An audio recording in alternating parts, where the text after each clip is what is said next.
আল্লাহ বলে আমি তাকায় তাকায় দেখি তুই করিস কি, কি করিস শুধু আমি দেখতে থাকি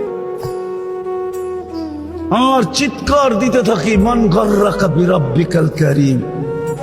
আমার মতো দয়ালু রব থেকে তোকে দূরে সরাইলো তো সরাইলো কে? আবার এটাও বলেন কুতিলাল ইনসানু মা আকফারা, ও মানুষ সৃষ্টির ভিতরে তোরে শ্রেষ্ঠত্ব দিলাম, তুই অকৃতজ্ঞ হস কি কইরা? সব অকৃতজ্ঞ হয়ে গেলে মনকে বুঝানো যেত, যুক্তি ছিল যে আল্লাহ কোন সৃষ্টির কোনো বিনিময় নাই, কোনো প্রতিদান নাই, কোনো জান্নাত নাই, কোনো জাহান্নাম নাই। আমাদের প্রতিদান আছে, প্রতিদান।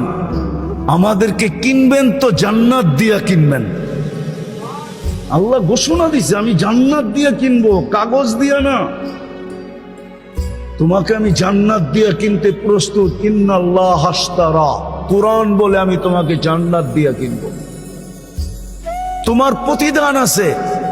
তুমি সুবহানাল্লাহ বলতে দেরি, সৌরজগৎ অর্ধেক নেকি দিয়া ভরতে দেরি হয় না। অথচ সমগ্র সৃষ্টি জন্ম লগ্ন থেকে নিয়ে কিয়ামতের সকাল পর্যন্ত আল্লাহর গুণগান গাবে, গাইতেছে, গাইতেছিল, গাইতে থাকবে। এক সেকেন্ডের জন্য বিমুখ হওয়া এদের জন্য সুযোগ নাই।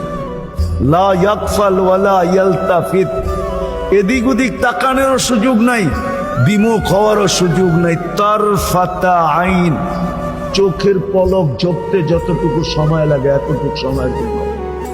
আল্লাহ বলে সবগুলা যদি জমা করি তোর এক সুবহানাল্লাহর সামনে বিন্দুও হবে না, বিন্দু।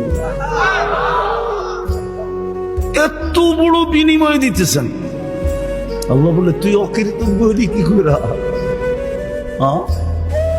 ওই আল্লাহর রহমতের ছোঁয়া আছে দেখা, নাইলে 5 বার ডাকে। কে কে ডাকে? নিজের জন্য ডাকে? আমার জন্যই তো ডাকে। আমাকে মূল্যায়িত করার জন্য, মূল্যবান বানানোর জন্যই তো ডাকে।